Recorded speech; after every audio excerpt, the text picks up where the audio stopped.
Yo quiero expresar primero el honor que representa para mí participar en este evento. Hace 2 años, doctor Alejandro, participamos con otros candidatos presidenciales y planteamos nuestra visión para Colombia. Hoy tengo el honor de venir como presidente de los colombianos a compartir algunas ideas y creo que estos foros siempre son propicios para motivar un sano debate sobre políticas públicas y también una oportunidad para encontrar coincidencias entre las diferencias que podemos tener en una sociedad tan compleja como la colombiana. La pregunta que hace este foro es ¿para dónde va Colombia? Y creo que esa pregunta hay que contestarla en un año que tiene una gran connotación histórica, y es que este es el año del Bicentenario. Este es el año donde como sociedad vamos a reflexionar sobre lo que hemos sido como país y lo que queremos ser como país. Y yo quiero empezar por ahí para hacer esta referencia, doctor Alejandro. Nosotros tenemos que ser capaces de ver a Colombia en el contexto del Bicentenario, sin ningún tipo de aspaviento o reato o de alguna manera sesgo, porque la historia de Colombia en 200 años, creo yo, tiene mucho más laureles que tristezas en medio de las dificultades, desde luego, y muestra algo que nos diferencia a nosotros como sociedad de muchas otras, y es la resiliencia del pueblo colombiano. Un país que en las adversidades se crece, un país que en las adversidades saca lo mejor de su ingenio, lo mejor de su capacidad productiva, lo mejor de sus regiones. Y creo que al ver la evolución de la sociedad colombiana, sobre todo en los últimos años, nosotros podemos decir que Colombia ha dado saltos importantísimos en materia económica y social. Hemos sido un país destacado en el contexto regional por tener una de las democracias no solamente más antiguas, sino más estables. Hemos logrado tener una política macroeconómica que es vista siempre con respeto en el mundo entero, justamente porque hay un sentido de responsabilidad, y nosotros quizás en más de 100 años solamente hemos sido golpeados por 2 periodos recesivos que realmente no fueron extensos. Dicho todo esto, yo quiero enmarcar la pregunta más allá de para dónde va Colombia, es hacia dónde queremos que llegue Colombia. Hacia dónde queremos que nuestro país avance, hacia dónde queremos que nuestro país se posicione. Y pasar de la reflexión puramente sociológica, que es valiosa, que inclusive autores como López de Mesa la planteaban, de cómo se ha formado la sociedad, yo lo que creo es que debemos hoy en este foro y a lo largo de este año es pensar a dónde es que queremos llegar. Y eso es lo que me motiva a mí para plantearles a ustedes una pregunta para la discusión del día de hoy. Si nosotros queremos que Colombia sea un país de oportunidades, si nosotros queremos cerrar brechas, tenemos que empezar por definir unas metas grandes en términos socioeconómicos. Y yo la planteo desde esta perspectiva. Hoy nuestro país ha llegado a la OCDE, algo que tiene un mérito, por lo menos de reconocimiento internacional. Lo que necesitamos es parecernos en las prácticas institucionales a los demás miembros de esa organización, pero sobre todo partir de una reflexión socioeconómica. ¿Dónde queremos que Colombia esté ubicada en las próximas 3 décadas en términos de ingreso per cápita? Hoy nuestro país puede tener un ingreso per cápita del orden de $7,000. Y la meta nuestra, donde queremos llegar como sociedad, tiene que ser que Colombia se convierta en un país de ingreso alto, que supere los $25,000, los $26,000, los $30,000, porque eso entraña la transformación de la sociedad, la expansión de la clase media. Y la pregunta es, ¿en cuánto tiempo podremos dar ese salto? Pues quiero decirlo que creciendo al 1% nos va a tomar 100 años. Si crecemos al 3%, quizás 4 décadas. Pero si crecemos al 7%, lo más seguro es que lo logremos en 2 décadas. ¿Es utópico pensar en esos niveles de crecimiento? Yo no creo que sea utópico. es difícil, es retador, implica muchas cosas de nosotros, pero lo cierto es que hay que empezar a dar el paso ya. Y darlo significa que nosotros podamos transformar nuestro crecimiento potencial de niveles que a mi modo de ver son mediocres comparados con otras economías del mundo y situarnos en un crecimiento potencial que rápidamente supere el 4%. Eso es enrutar a Colombia hacia esa meta. Pero no es solamente una meta cuantitativa, es una meta que tiene que ir de la mano con una visión que nos permita a nosotros enfrentar el más grande obstáculo social que tiene Colombia. Y me refiero puntualmente a la informalidad. Casi nunca hablamos de esa talanquera que tenemos en el desarrollo de nuestro país. Y lo cierto es que cuando tenemos más del 50% de la población en la informalidad, lo que estamos reflejando es el debilitamiento del sistema pensional, porque no podemos aprovechar el bono demográfico, porque tenemos en una sociedad de 22 millones de personas ocupadas, menos de 8 millones cotizando a pensión y salud, y solamente 1 de cada 4 mayores de 65 años tiene pensión. Si no corregimos eso, va a ser muy difícil dar el salto. Y entonces el planteamiento de hacia dónde queremos que llegue Colombia y cuál debe ser la articulación de políticas para llegar allá es lo que hemos tratado de plantear desde este gobierno. Pero no lo planteamos con vanidad, no lo planteamos con la idea de refundar la república o como el profundo adanismo que tanto mal le ha hecho la política latinoamericana. Lo planteamos desde un punto de vista práctico, lo planteamos desde un punto de vista no confrontacional entre izquierda y derecha, sino con una visión de centro de pensar en la calidad de las políticas públicas y la sostenibilidad de las políticas públicas para dar esos saltos como sociedad. Y ahí es donde yo quiero compartirles a ustedes ese círculo virtuoso en el cual creemos con el equipo de gobierno. Si nosotros queremos dar esos saltos requieren primero una visión con la legalidad. Y este país tiene que de una vez por todas afincar en el sentimiento de todos los colombianos la cultura de la legalidad, el rechazo al atajo, el rechazo a la violencia, el rechazo a la corrupción y el rechazo al terrorismo como la peor forma de corrupción y como la más grande degradación a la que pueda llegar el ser humano.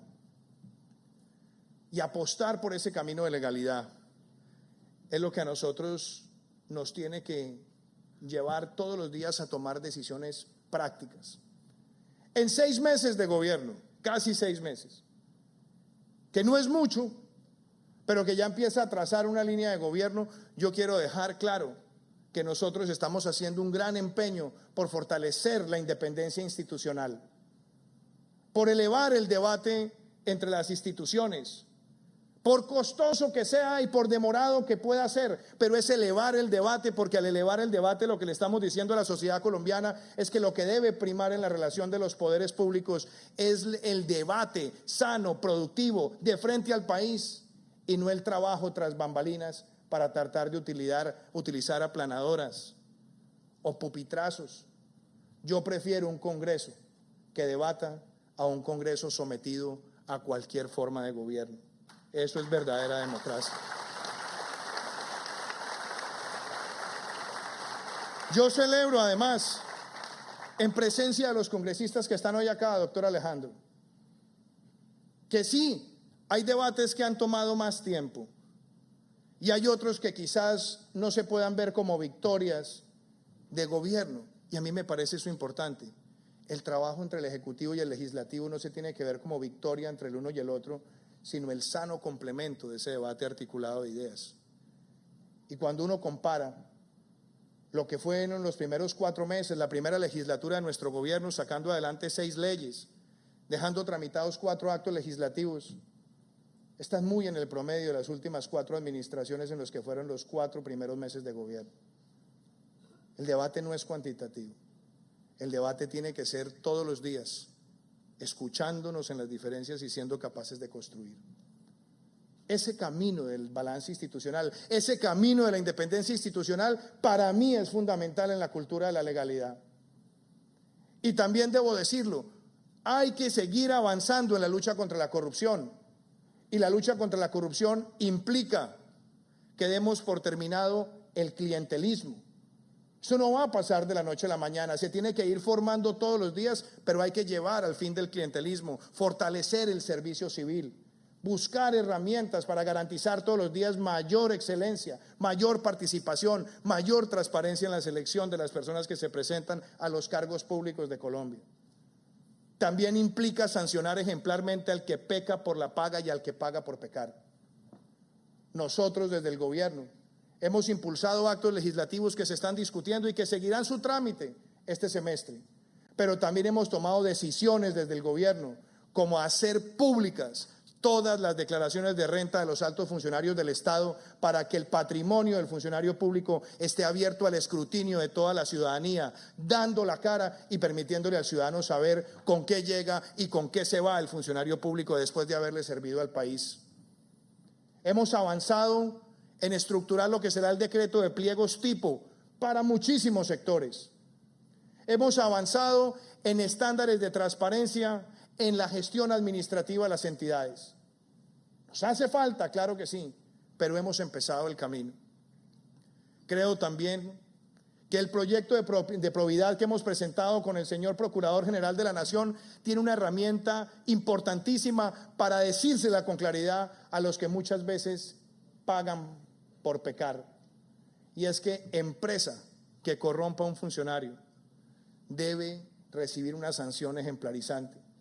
Y es que ni la empresa, ni sus gestores, ni sus dueños puedan volver a contratar con el Estado colombiano.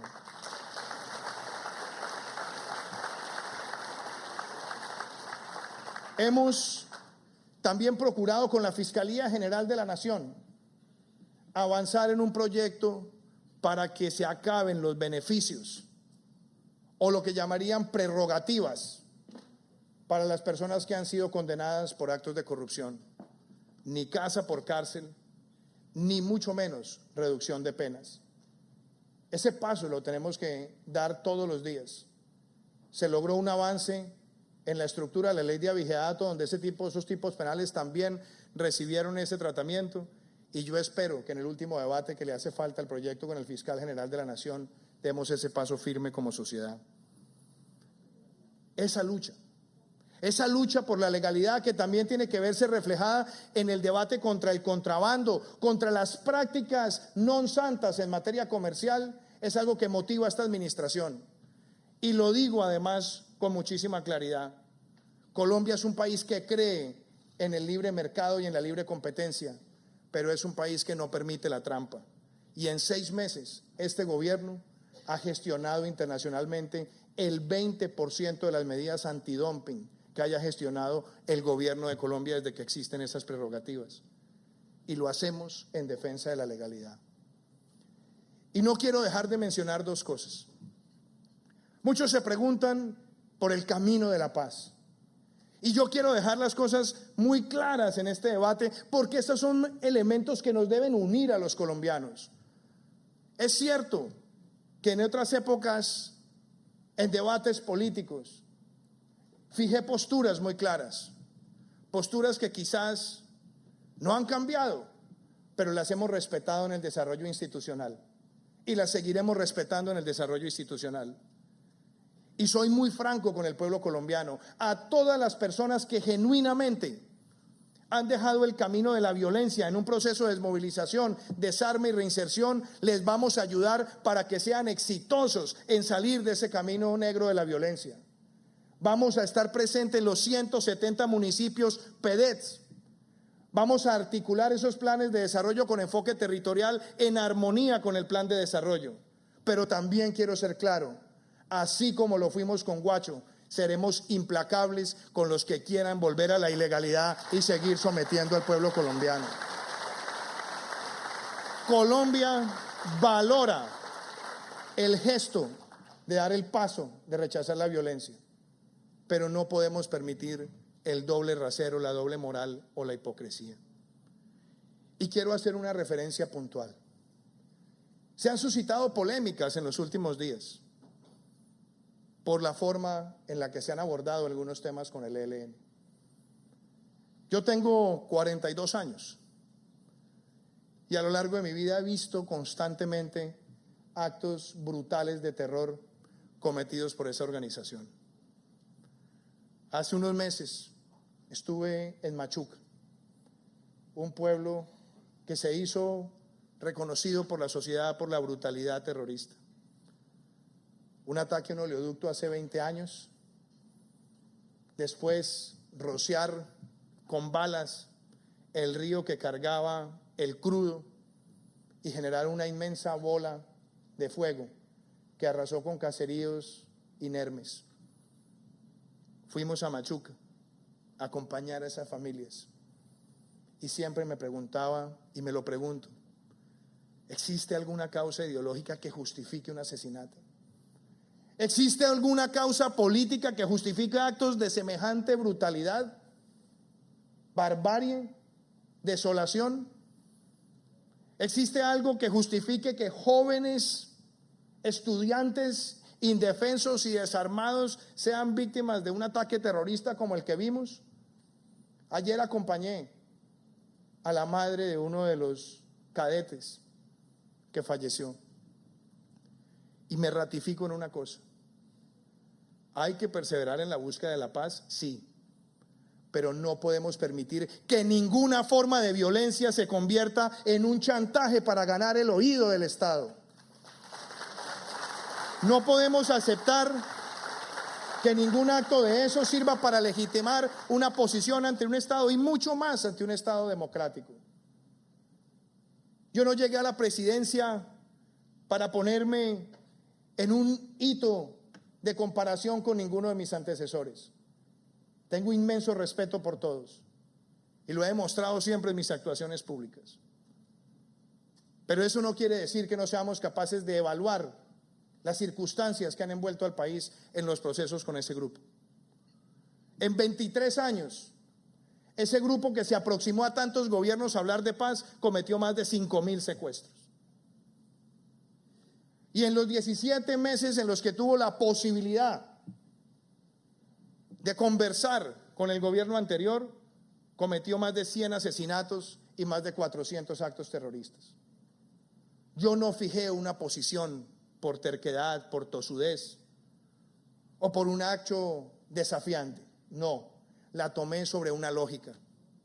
No voy a permitir como presidente de Colombia que la violencia siga siendo un arma de negociación, y le dije a esa organización: si quieren que nosotros tengamos la posibilidad de abrir una oportunidad de diálogo, es sobre la premisa de la liberación de todos los secuestrados y que le pongan fin a todos los actos criminales. No aceptaron ese camino y cometieron este acto de brutalidad, este acto que pasa por las peores condiciones de degradación humana. Y hoy quiero decirles y ratificarles: Colombia se debe unir para rechazar siempre el terrorismo. Colombia está unida y Colombia se va a hacer respetar con esa organización, y lo va a hacer con la determinación del Estado, con el brazo judicial. Y que quede absolutamente claro: no existe protocolo alguno que justifique el terrorismo para pisotear las instituciones de Colombia. No lo vamos a permitir.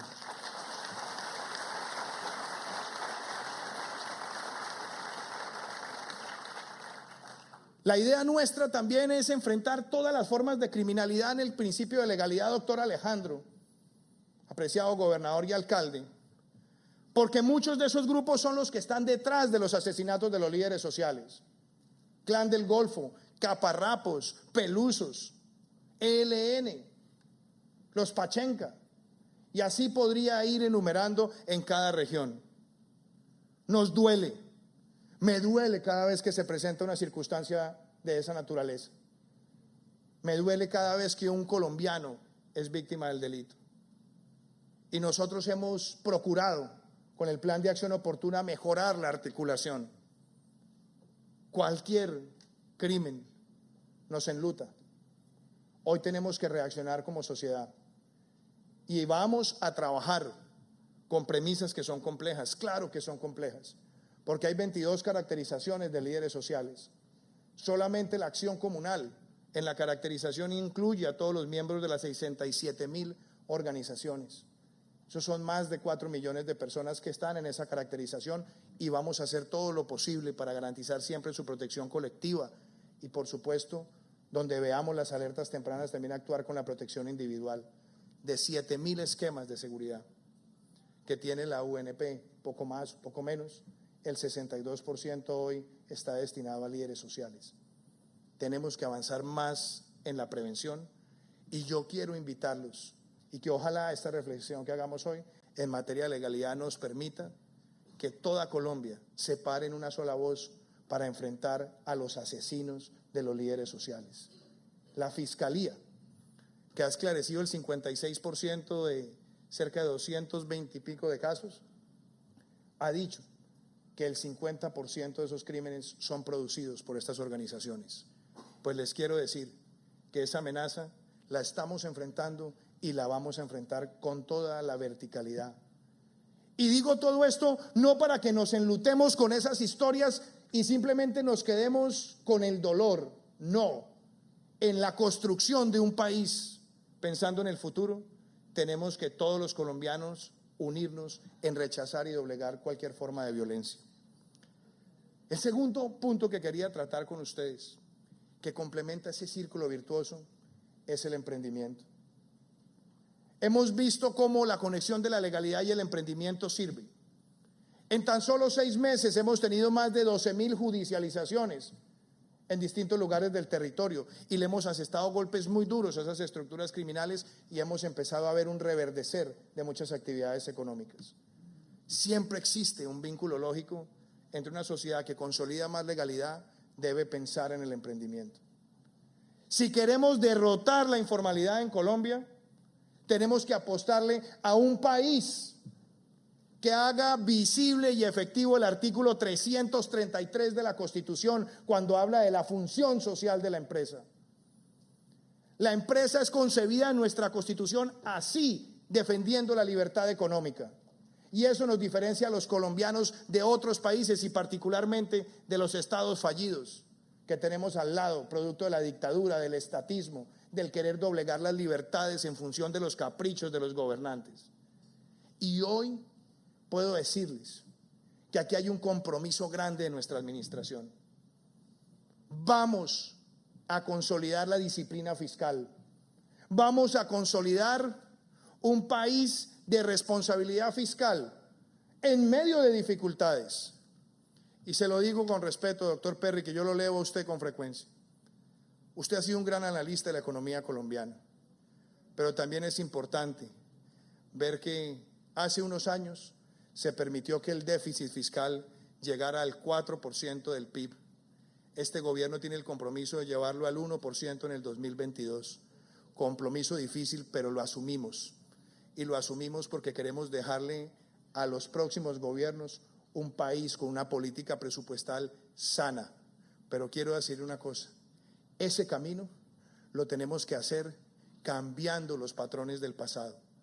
Todas las últimas reformas tributarias, hasta la que se dio el año pasado, habían siempre cargado más en las empresas. Siempre. El escape que tenía era gravar más al empresario, y gravarlo para no entrar a otras polémicas. Pues nosotros entendimos una cosa: un país que no tenga una microempresa, una pequeña, una mediana y una gran empresa vigorosa y creciente, no puede aspirar a niveles de crecimiento superiores al 4%. Por eso tomamos la decisión de bajar esa carga, no como dicen algunos para favorecer a los ricos, sino para que la empresa expanda su inversión y genere más puestos de trabajo. Y aquí tenemos que decirlo, no nos puede dar vergüenza defender el emprendimiento, porque la transformación de Colombia empieza por reconocer que el empresario en todas sus escalas está apostando a la transformación de la sociedad, y lo vamos a hacer desde este gobierno.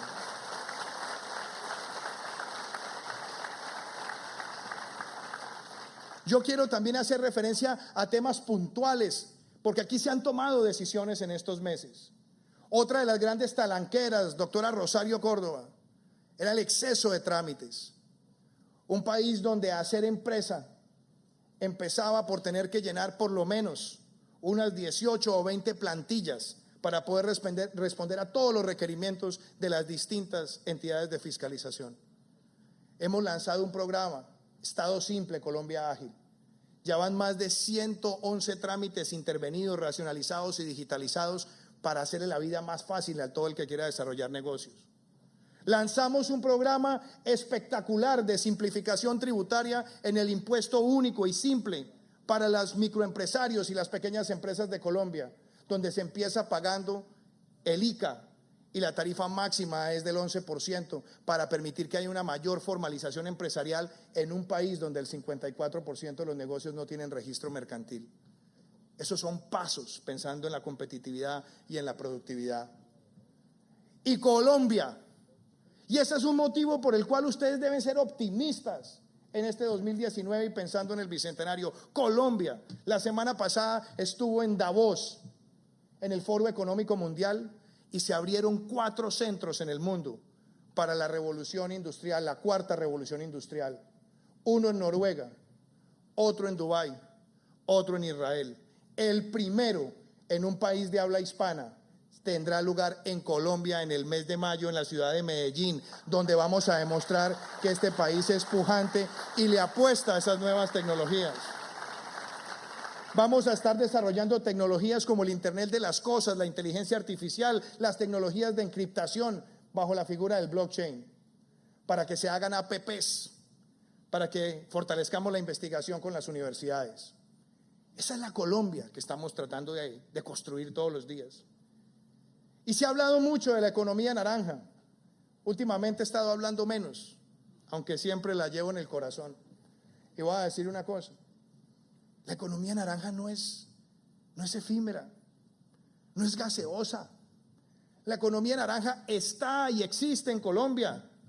Representa el 3.4 del PIB, según la Organización Mundial de Propiedad Intelectual. Eso es 3 veces lo que aporta el café al PIB colombiano, sin demeritar ni más faltaba una industria tan importante como el café. Y es mucho más que la minería. Y estamos hablando de tecnologías que permiten unir la cultura con las nuevas vocaciones de consumidores. Estamos hablando de las artes, estamos hablando de la gastronomía, estamos hablando del patrimonio ancestral, estamos hablando de los medios, de las creaciones funcionales. Esa es una realidad. Y sí, hay que apostarle a la economía naranja porque es una fuente de empleo para la juventud, pero adicionalmente es el gran matrimonio con el turismo, si queremos hacer del turismo el nuevo petróleo de Colombia. Esa apuesta por la economía naranja es en serio. Y tan en serio es que recorriendo todos los rincones del país, yendo a Timbiquí y encontrar agrupaciones, estudios musicales, de estar en el Amazonas, de ver las compañías de joropo en el Casanare, de ver las compañías de artesanos, de haber estado aquí con usted, gobernador, en Bolívar, viendo las escuelas de artes y oficios. La apuesta es para que el nuevo emprendimiento de este país mire con vocación productiva a ese sector, y por eso a mí no me da pena decir que una de las grandes apuestas de la reactivación económica que quedó contemplada en la ley que se aprobó en diciembre es que esos emprendedores van a tener 0 impuesto de renta durante los primeros 7 años de su emprendimiento para que puedan crecer y generar un mínimo de puestos de trabajo. También la apuesta por el emprendimiento tiene que ver con la tecnología y también quedó allí contemplado. Pero no puedo dejar de mencionar donde tenemos el más grande reto económico y el más grande reto social. Y me refiero puntualmente al campo colombiano. Mucho se juzga, mucho se habla, mucho se analiza del campo desde la frialdad de la tecnocracia en los centros urbanos. Yo inclusive podría decir que estuve en ese grupo en mis años de Banco Interamericano o inclusive en los años del Ministerio de Hacienda. Pero cuando uno va conociendo en detalle la economía de las zonas rurales de Colombia, se da cuenta que hay un problema estructural. No hay la inversión que se requiere. Tenemos 22 millones de hectáreas con vocación agropecuaria y estamos apenas destinando 8 millones de hectáreas. Esa vocación para la agricultura que no está siendo utilizada permitiría a nosotros hacer la reflexión: ¿cómo vamos a llevar la inversión? ¿quién la va a llevar? La inversión tiene que ir condicionada y motivada a la generación de un mínimo de puestos de trabajo. Y ahí pueden ustedes contar con este mensaje. Lo entendemos y por eso también en la reactivación económica le apostamos al cero impuesto de renta por 10 años a todos los que lleven inversión al campo productiva limitado hasta 1.5 millones de dólares, generando un mínimo de puestos de trabajo, porque la formalización del campo es la transformación social del campo colombiano y estaremos desarrollando con ímpetu esa política de la mano con algo que lanzó el ministro Andrés Valencia, que es la agricultura por contrato. Los pequeños agricultores vendiéndole a las cadenas a un precio acordado con esquemas de microseguros y con financiamiento de largo plazo. Esa es la Colombia del emprendimiento rural y estamos jugados también con esa tarea. Yo podría seguir hablando de más sectores en los cuales estamos concentrados y permítanme hacer unas menciones. Yo aprendí algo de mi padre cuando fue gobernador de Antioquia. Mi padre fue gobernador de Antioquia, en esa época no era por elección popular, fue nombrado por el presidente de la República y tenía 18 meses. Y cuando llegó las peleas políticas entre unos y otros, llevaba a que tuviéramos más de 300 obras inconclusas, porque cuando era un liberal no terminaban las obras del conservador y viceversa. Era un patrón común. Y él lanzó un programa que se llamaba Concluir, Concluir, Concluir. En esos 18 meses se terminaron más de 300 obras inconclusas. Yo llegué a la presidencia no para deslegitimar nada que se haya hecho que le sirva al país por parte de ninguno de mis antecesores. Todo lo contrario, sin vanidades, terminar los proyectos que Colombia necesita. Y yo puedo decirles que con la ministra Ángela Orozco se puso en marcha el cuarto de reactivación económica y en el mes de marzo tendremos el 70% de los proyectos 4G con cierre financiero y en etapa de ejecución. Porque Colombia necesita que avancemos en esas obras de infraestructura y vamos a jugárnosla para que esas obras se terminen. Visité el túnel de la línea, doctor Alejandro. Ya el túnel de la línea se ha convertido en una gran desconfianza para la comunidad. Cuando yo fui me decían, otro presidente. Atravesamos el túnel y les dije a la comunidad, nuestro compromiso es uno solo. El macrotúnel se entrega en mayo del 2020 y la obra completa, que es el cruce de la Cordillera Central desde Cajamarca hasta Calarcá, espero que lo podamos disfrutar los colombianos en diciembre del 2020, solamente para darles un ejemplo, apreciados amigos. Todo esta narrativa, esta visión de país de legalidad más emprendimiento nos tiene que llevar a la más grande apuesta de esta sociedad, que es la equidad. Yo llevo toda la vida escuchando en los debates que la inequidad ha sido la causa de todos los grandes conflictos en Colombia. Y entonces cuando lanzamos la equidad como objetivo, algunos dicen, ¿qué es la equidad? ¿A qué se refiere el presidente cuando habla de equidad? Pues la equidad tiene rostro, amigos. La equidad tiene caracterizaciones. Y por eso la apuesta nuestra en lo social se ve en un plan de desarrollo de 1.100 billones de pesos, donde el 47% está orientado a lo social. Y ya empezamos a dar pasos. Yo nunca he sido el contradictor de los estudiantes, ni su antagonista, ni su enemigo. Tienen razón cuando han reclamado los recursos para la universidad pública. Tenemos una extraordinaria ministra de Educación que por meses se sentó a dialogar buscando un acuerdo responsable y creíble y ejecutable. Y yo también puedo decirle a los colombianos que nuestro plan de desarrollo y nuestra visión de la equidad empieza por lo que se logró el año pasado, el presupuesto más alto que haya tenido la educación en la historia de nuestro país, en haberle apostado a aumentar en un 48% los recursos de alimentación escolar en el 2019, en apostarle a 300.000 jóvenes que tengan educación gratuita en la universidad pública en estos 4 años, en desarrollar un programa como Generación E y en fortalecer los recursos para la inversión en infraestructura escolar. Tenemos una apuesta grande también en materia de salud, con lo que será el esquema de punto final para sanear el fondo ADRES que tiene el Estado y poder a partir de allí hacer muchas más reformas en el financiamiento estructural del sistema. Hemos lanzado programas como Casa Digna, Vida Digna para un mejoramiento de viviendas, doctora Forero. Usted sabe perfectamente que el déficit cualitativo de vivienda es uno de los temas más complicados que tiene Colombia, pues lo estamos acompañando con titulación. Hemos avanzado en el programa de semilleros de propietarios. Le prometí a usted que en los primeros días de enero tendríamos el FRECH funcionando para aprovechar la demanda de vivienda de enero y lo logramos porque hay un compromiso por reactivar esos sectores de impacto social. Y podría seguir enumerando temas tan sensibles como el del agua. Y por eso lanzamos el programa Guajira Azul, para que un departamento que tiene niveles subsaharianos de agua en las zonas rurales, donde solamente el 4% tiene acceso, llegue al 80% en el año 2022. Logramos que el pago del subsidio del adulto mayor, doctor Santiago Montenegro, empezara siendo mensual. Hay que seguir aumentando el aporte con la sostenibilidad fiscal.